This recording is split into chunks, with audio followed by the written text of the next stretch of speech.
오늘은 자신을 사랑하는 성경적 방법이라는 제목으로 말씀을 생각해 봤으면 좋겠어요. 한번 따라해 보세요. 자신을 사랑하는 성경적 방법.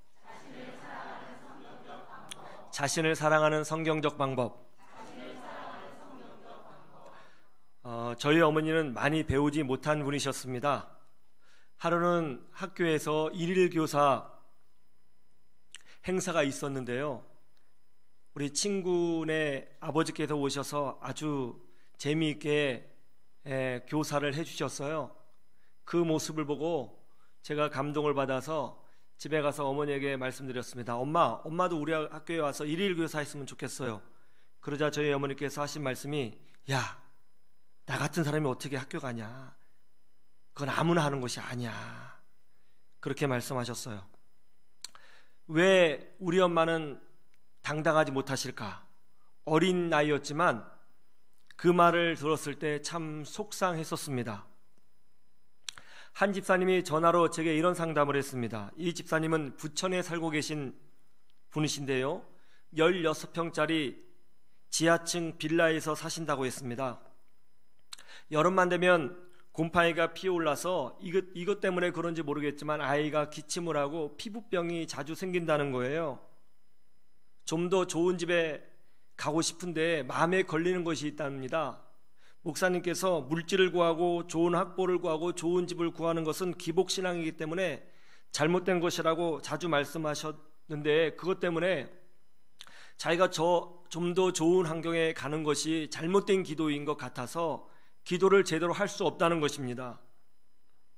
좀 더 좋은 환경에 가고 싶은데 그렇게 할 수가 없다는 거예요. 그러면서 하시는 말씀이, 원래 가난한 사람은 가난하게 살아야 하고 원래 부자로 태어난 사람은 부자로 사는 것이 하나님의 뜻인지, 물질을 구하지 말라고 하신다면 그냥 이대로 자족하며 살아야 하는 것인지, 하나님은 원래 대접받는 사람, 그렇지 못한 사람을 따로 구별해 놓으신 분이신 것인지, 그것이 궁금하다는 것입니다.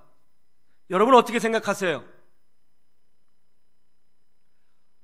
오늘 성경 말씀은 우리의 존재의 시작을 이렇게 설명하고 있습니다. 한번 볼까요? 27절 함께 보시죠. 27절 시작. 하나님이 자기 형상 곧 하나님의 형상대로 사람을 창조하시되 남자와 여자를 창조하시고, 성경은 우리가 미생물로부터 시작된 존재가 아니라고 분명히 밝히고 있습니다. 우리가 짐승에서 진화된 존재가 아니라는 것이지요, 하나님의 형상을 받은 아주 특별한 존재라고 말씀하고 계십니다.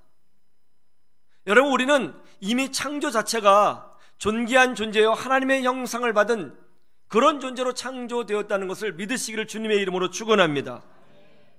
하나님이 세상을 창조하실 때와 사람을 창조하실 때 다른 점이 있어요. 한번 확인해 볼까요? 하나님은 세상을 창조하실 때 이렇게 말씀하셨어요. 우리 1장 4절을 보시죠. 1장 4절 함께 봐요. 시작. 빛이 하나님의 보시기에 좋았더라. 하나님이 빛과 어둠을 나누사.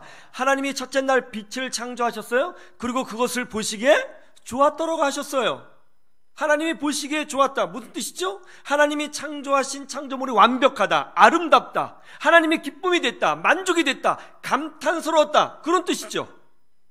창세기 10장 1절에도 나와 있어요. 한번 찾아보세요. 1장 10절 거꾸로 말했어요. 1장 10절 함께 보죠. 시작. 하나님이 묻을 땅이라 부르시고 모인 물을 바다라 부르시니 하나님이 보시기에 좋았더라. 하나님이 땅과 물 바다를 창조하시고 보시기에 좋았더라, 이렇게 말씀하고 계십니다.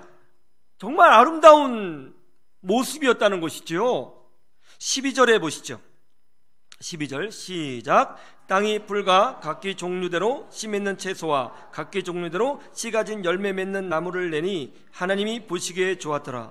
하나님은 각종 나무와 식물들을 창조하셨습니다. 그리고 그것을 보셨을 때 보시기에 좋았다, 만족이 됐다, 너무나 아름답다, 감동스럽다, 그렇게 표현하셨어요.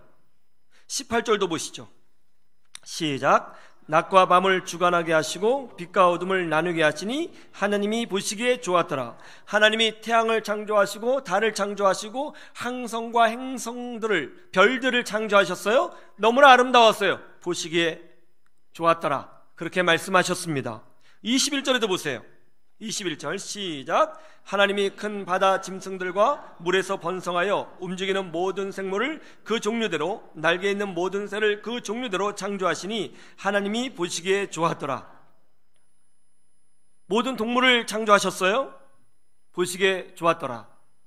25절도 볼까요? 25절 시작. 하나님이 땅의 짐승을 그 종류대로, 가축을 그 종류대로, 땅에 기는 모든 것을 그 종류대로 만드시니 하나님이 보시기에 좋았더라. 하나님이 세상을 창조하신 후 분명히 표현하신 것이 있어요. 그게 뭐예요? 보시기에 좋았더라.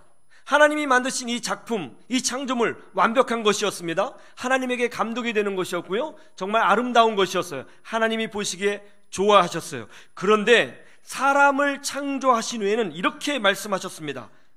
1장 31절을 보세요. 1장 31절 다같이 볼까요? 시작. 하나님이 지으신 그 모든 것을 보시니 보시기에 심히 좋았더라. 저녁이 되고 아침이 되니 이는 여섯째 날이니라. 하나님이 사람을 창조하신 후에는 어떤 단어가 더 추가되었죠?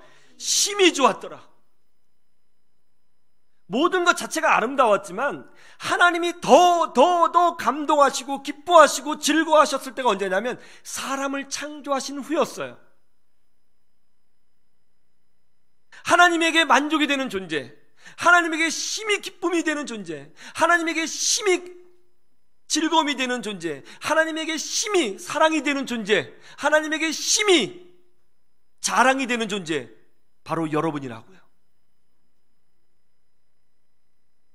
하나님은 더 좋은 사람, 덜 좋은 사람 그렇게 창조하시지 않으셨습니다. 하나님은 어떤 사람은 가난한 사람으로, 어떤 사람은 비천한 사람으로, 어떤 사람은 존귀한 사람으로, 어떤 사람은 그렇지 못한 사람으로 나누어 창조하지 않으셨습니다. 하나님은 사람을 창조하시고 보시기에 심히 좋아하셨습니다. 우리 모두가 예수 그리스도 안에서 하나님의 보시기에 심히 좋은 존재라는 사실을 깨달아야 되는 줄로 믿습니다. 여러분, 우리는 지금 내가 가지고 있는 재산의 정도에 따라서 자기 자신을 평가하고, 내가 지금 직장 생활하는데 직장에서 받은 과장, 대리, 부장, 이사 이런 직분으로 자기 자신을 평가하고, 내가 가지고 있는 학벌의 정도로 자기 자신을 평가해서 나는 좀 그렇지 못하구나, 난 좀 열등하구나, 난 좀 준비가 안 됐구나, 그렇게 생각하지 말아야 된다는 것이죠. 세상의 기준이 우리를 평가하는 절대적 기준이 아닌 것입니다. 여러분, 우리가 어떤 존재로 시작되었고 어떻게 창조가 되었는지를 분명히 깨달아야 됩니다. 그리고 우리 자신을 사랑할 줄을 알아야 되는 것입니다. 영적 자부심이 있어야 되는 것입니다. 이것이 하나님의 뜻이에요. 하나님은 우리가 자기 자신을 스스로 평가해서 하나님의 기준이 아닌 세상의 기준으로 자기를 낮추고 떨어뜨리고, 그리고 비참한 현상에 붙잡혀 사는 것을 절대로 원하시지 않습니다.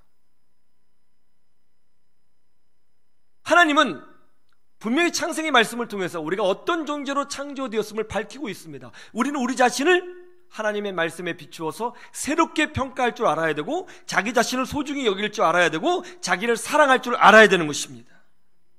우리는 누구든지 예수 그리스도 안에서 새로운 피조물인 줄로 믿습니다. 존귀한 하나님의 자녀로 부름받은 줄로 믿습니다. 이게 하나님의 뜻인 거예요. 자기 자신을 사랑할 줄 알아야 되는 것이죠. 그러면 나 자신을 사랑하는 방법은 무엇이냐? 오늘 두 가지만 볼게요. 첫째로는 나도 존귀한 하나님의 형상이다, 이런 믿음이 있어야 된다는 것이죠. 이런 확신이 있어야 된다는 것이죠. 한번 따라해 보세요. 나도 존귀한 하나님의 형상이다. 27절을 보세요. 27절 함께 볼까요? 시작. 하나님이 자기 형상 곧 하나님의 형상대로 사람을 창조하시되 남자와 여자를 창조하시고. 하나님이 사람을 창조하신 후에 보시기에 어떻게 하셨다고 했죠? 보시기에 심히 좋았더라.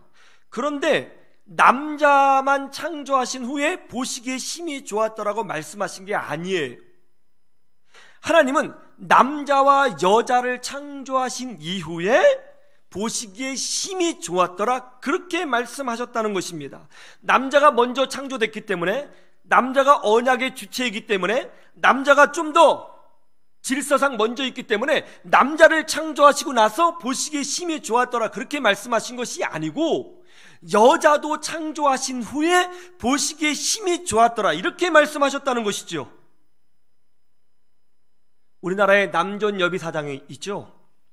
남자는 하늘이고 여자는 땅이다 그렇게 얘기해요. 남자는 보다 더 중요하고 여자는 그렇지 못하다는 것이죠. 이게 성경적으로 옳아요? 그렇지 않다는 것이죠. 하나님은 남자와 여자를 창조하신 후에 보시기에 심히 좋았더라 이렇게 말씀하셨지 남자만 아닌 것입니다. 여자도 존귀한 존재입니다. 여자도 사장님이 될 수 있습니다. 여자도 학자가 될 수 있습니다. 여자도 영적 리더가 될 수 있습니다. 여자도 세상을 바꾸는 영웅이 될 수 있습니다. 여자도 이 시대 속에서 하나님 손에 붙잡혀 귀하게 쓰임받을 수 있음을 믿습니다. 이게 성경적인 가르침이죠. 한 개척교회 목사님을 우리 교회 강사로 초대한 적이 있습니다. 그러자 그 목사님이 굉장히 부끄러워하시면서 이렇게 말씀하시는 거예요. 아유, 자기같이 어떻게 이렇게 작은 교회를 목회하는 목사를 부르냐. 자기는 실력이 없어서 안 된다. 부끄럽다. 그렇게 말씀하시더라고요. 자기는 자격이 안 된다는 거예요. 자격이 안 되는데 많은 사람 앞에서 어떻게 설교를 할 수 있느냐. 그렇게 말씀하시더라고요. 이 목사님의 말씀을 듣는 순간 어머니의 모습이 떠올랐습니다. 여러분, 교인 10명과 목회하는 목사님은 작은 목사님이고 존귀한 목사님이 아니십니까? 하나님이 그렇게 보시나요? 그렇지 않죠. 교인 10명 목회하시는 목사님도 동일하게 하나님이 부르신 종이시고요. 하나님께서 함께 하시는 분이고요. 하나님께서 뜻이 있으셔서 세우신 분이고요. 지금도 여전히 하나님과 동행하는 믿음의 종인 줄로 믿습니다. 그러므로 우리는 아유, 나 같은 사람이 감히 어떻게, 아유, 나는 그런 자리에 오를 자격이 없어, 이런 말을 하지 말아야 되는 거예요. 나 같은 사람이 감히 어떻게, 그러면 태어날 때부터 그런 자리에 올라갈 사람이 따로 있고 비천하게 살 사람이 따로 있다는 거예요. 여러분, 우리 모두 다 예수 그리스도 안에서 새로운 피조물이고요, 영접하는 자 곧 그 이름을 믿는 자들에게는 하나님의 자녀가 되는 권세를 주셨습니다. 우리는 이미 그리스도 안에서 자유하며 하나님의 자녀이며 하나님과 동행하는 사람인 줄로 믿습니다. 나 같은 사람이 어떻게, 이런 말 하지 말아야 되는 것이죠. 우리도 다 예수 그리스도 안에서 이 시대의 주인공이 될 수 있는 거예요. 다윗은 이새의 아들 중에 막내였습니다. 그의 아버지 이새는 다윗을 존귀하게 생각하지 않았습니다. 사무엘 선지자가 찾아왔을 때 이새는 끝까지 다윗을 사무엘 선지자에게 소개하지 않았어요. 왜 소개하지 않았을까요? 남에게 보여주기 부담스러울 정도로 다윗을 부끄럽게 생각했기 때문에 그런 것이죠. 감추고 싶었던 아들이에요. 좀 수치스럽다고 생각된 아들이었어요. 이새는 끝까지 다윗을 숨기고 싶어 했습니다. 보여주고 싶지 않았어요. 다윗의 형들도 다윗을 되게 무시했죠.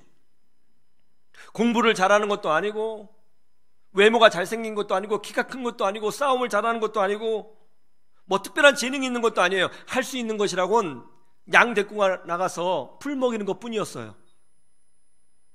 가문의 수치였죠. 덜 떨어진 아이. 그러나 하나님은 다윗에 대하여 뭐라고 말씀하셨는지 아세요? 다윗에 대한 평가는 전혀, 하나님이 다윗을 평가하실 때 그 평가는 전혀 달랐습니다. 한번 찾아보세요. 사무엘하 7장 8절에서 9절.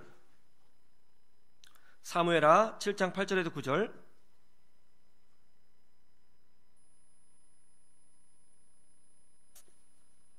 이 말씀은요, 하나님이 나단 선지자를 불러서 나단 선지자에게 다윗에게 이 말을 전해줘라 한 그 내용이에요. 하나님이 나단 선지자에게 준 말씀이 뭔지 한번 확인해 보세요. 사무엘하 7장 8절에서 9절. 한번 다 찾으셨어요?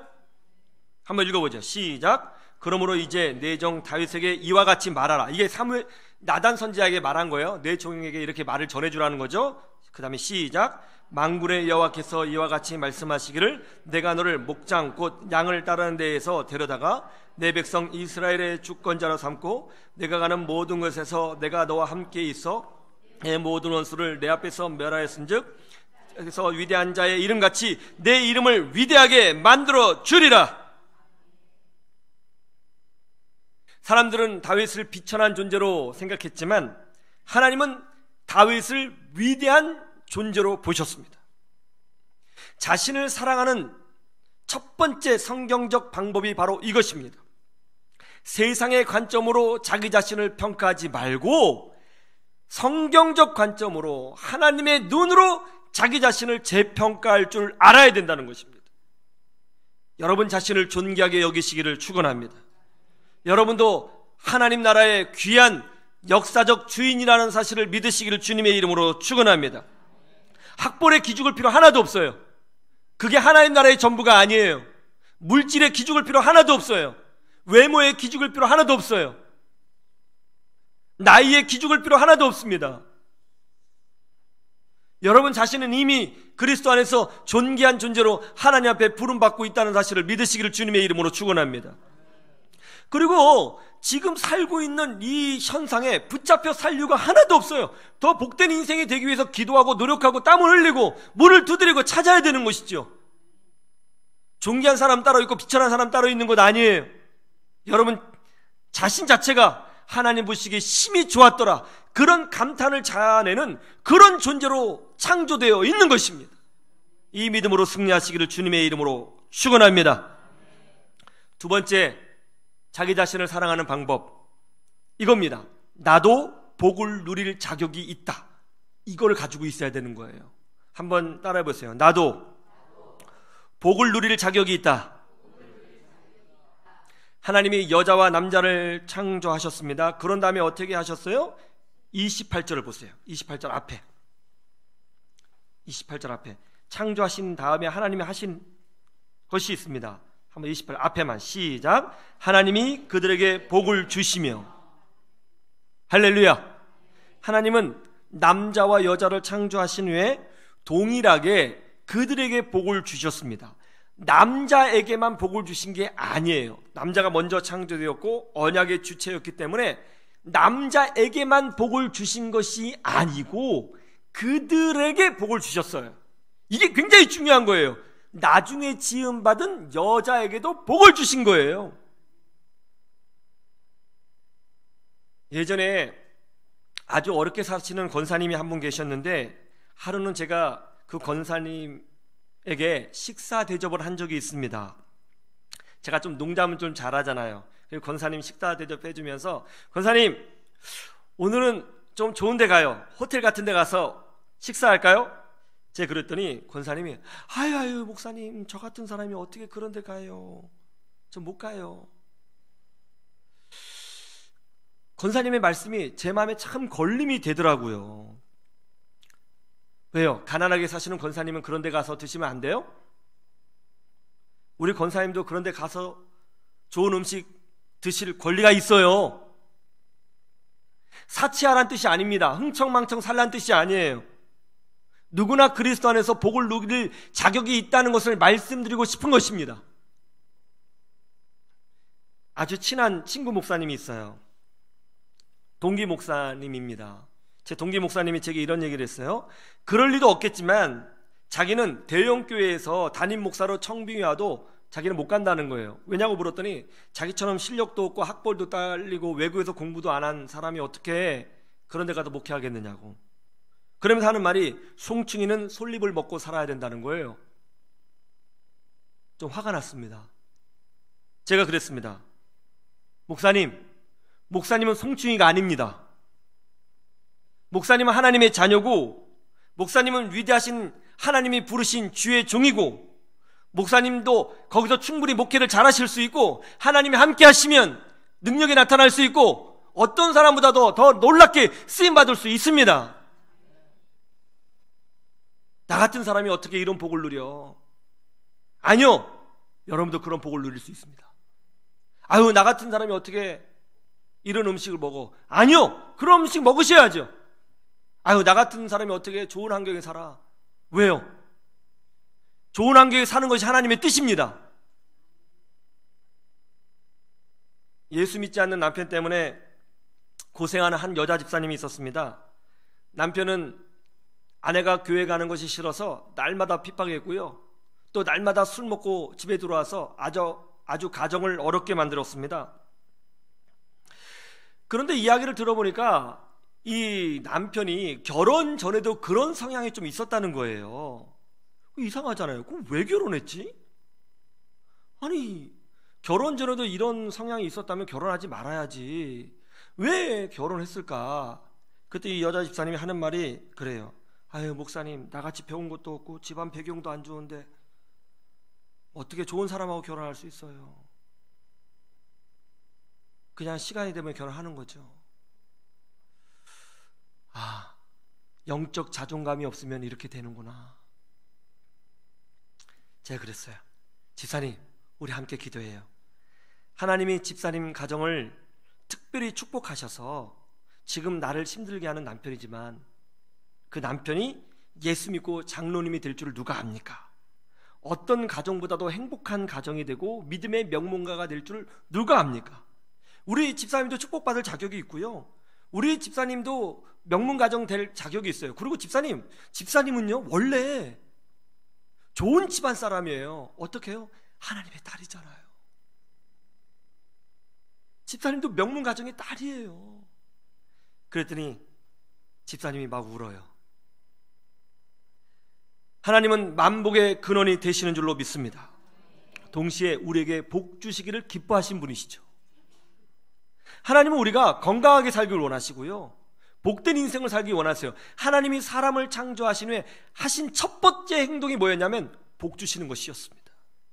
하나님은 우리가 가난을 이겨내고 더 복된 존재가 되기를 원하시고요, 하나님은 우리가 질병을 이겨내고 건강한 인생이 되기를 원하시고요, 하나님은 우리가 상처와 갈등과 열등감을 이겨내고 박수받는 존재가 되기를 원하시는 것입니다. 그리고 우리가 그런 복을 누리겠다고 믿음으로 전진하면 하나님께서 도우시고 또 채워주시는 것이죠.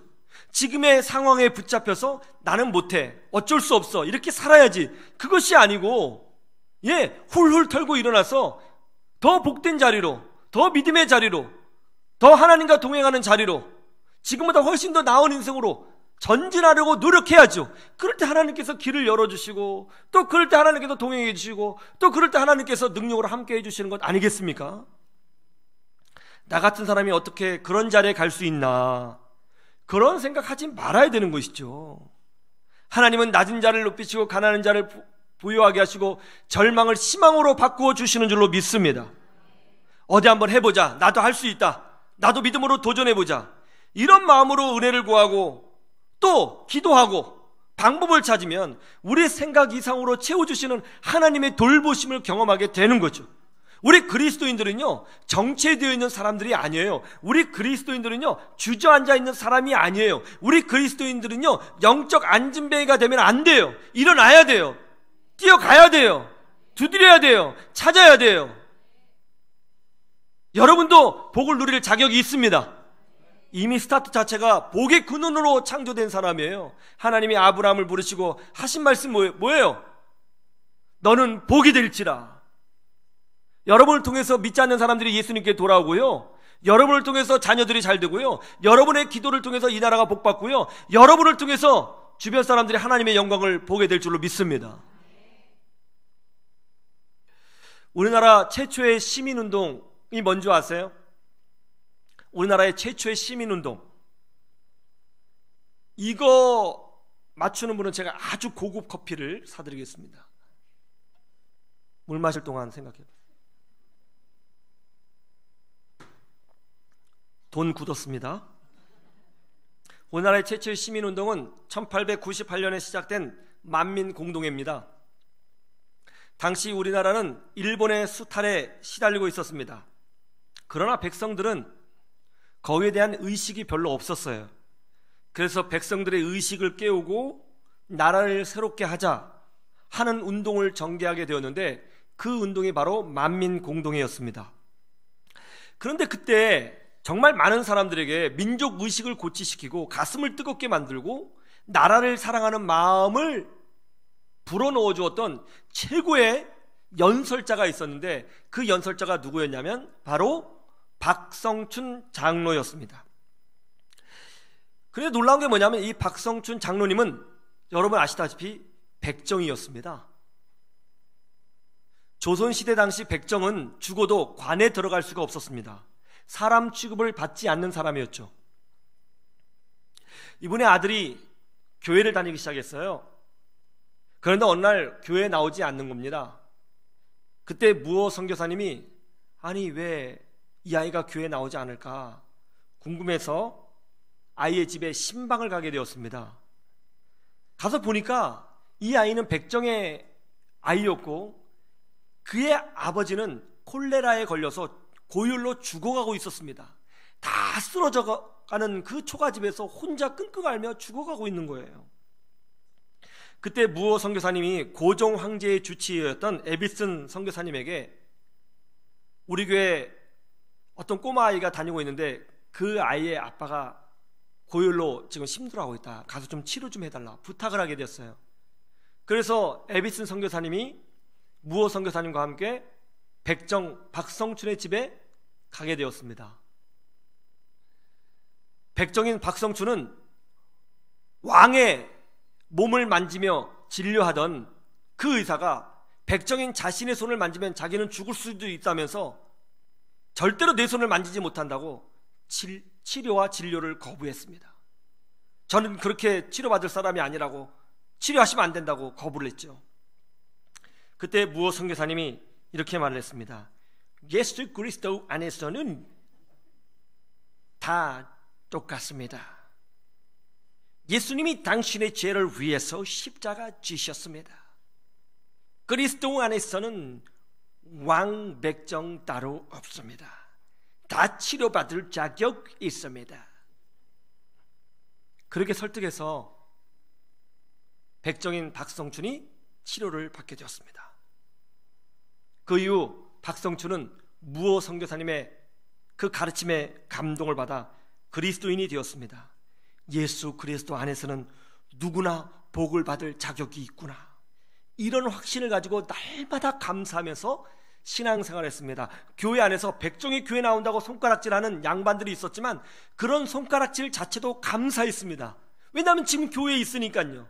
마당을 청소해도 감사했고요, 장작을 패도 감사했고요, 무슨 일을 해도 감사했습니다.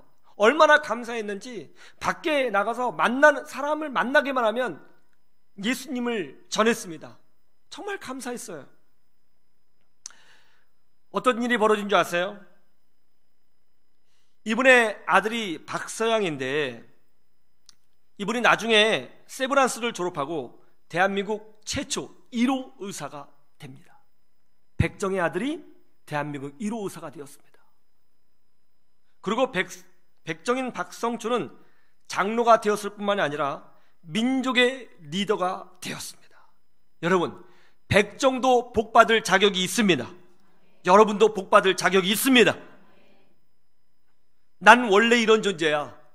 아니요, 원래 그런 존재는 한 명도 없어요. 다 하나님의 자녀입니다. 어떤 누구를 봐도 우리 주님께서는 동일하게 말씀하십니다. 보시기에 심히 좋았더라. 그러므로 보다 더 복된 인생을 꿈꾸고 믿음으로 전진하시기를 축원합니다. 자기 자신을 귀하게 생각하셔야 돼요. 좋은 음식 먹으셔야 되고요, 자기 자신 좀 더 돌봐야 되고요, 운동하셔야 되고요, 건강하게 사셔야 되고요, 좋은 환경에서 사셔야 되고요, 믿음으로 사셔야 되고요, 영적 품위를 지켜야 되고요, 좋은 말 해야 되고요, 덕스러운 말 해야 되고요, 세속적이지 말아야 되고요, 하나님의 자녀답게 복을 누리면서 가치 있게 영광스럽게 은혜를 누리며 살도록 노력하셔야 되는 것입니다. 여러분은 귀한 하나님의 자녀입니다. 세상의 가치관으로 여러분을 평가하지 마시고 말씀의 기준으로 여러분을 재평가하셔서 내가 그런 존재구나, 나도 복을 받을 수 있구나, 이런 확신으로 세상을 이기는 주의 자녀들이 되시기를 주님의 이름으로 축원합니다.